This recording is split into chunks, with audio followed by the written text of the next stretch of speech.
Kaixo Gasleo, goratu debeatzen lehenengo baino gaudela, bigarren unitatean, batzutan urri, bestetan ugari. Hemen, hirugarren osagaiaren teoria guztia duzue, bideo honetan, 6. adierazle azalduko dugu. Grafiko estadistiko baten joeratik, datu berria kalkulatzen. Zein izango da adierazle honen helburua?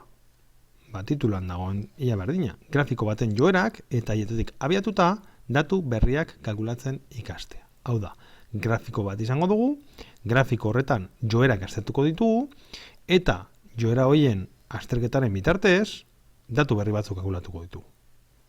Guazen. Azalpena moteko adibide bat behar dugu. Adibide horretan, Sasoiko kirol taldeko web orrian egon diren sarrerak adierazten dira. Absisan sarrera kopuruak agertzen dira, eta ordenatuan urteak, 2005-etik 2011-ara. Zer da hemen egingo duguna? Joerak aztertuko ditugu. 2005-etik 2006-ra berakorra izan da.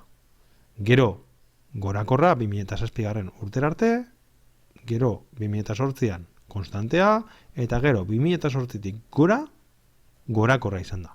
Gainera, fijatzen bagara, gorakorra izan da, baina beti kopuru berdinean. 150 sarrera gehiago, 150 sarrera gehiago, 150 sarrera gehiago. Hortaz hemen, joeretan, erlazio bat ikusten dugu. Urteko 150 sarrera gehiago izan dira. Hortaz, suposatu aldugu datu berri bat, 2012an egongo diren sarrera kopurua. Kasu honetan, 1750 sarrera egon dira 2011an, hortaz 2012an, kontuan hartuta egon diren joerak, esan aldugu, 1000 sarrera egongo direla. Hau suposaketa bat baino ez da, baina joeretan oinarrituta egongo da.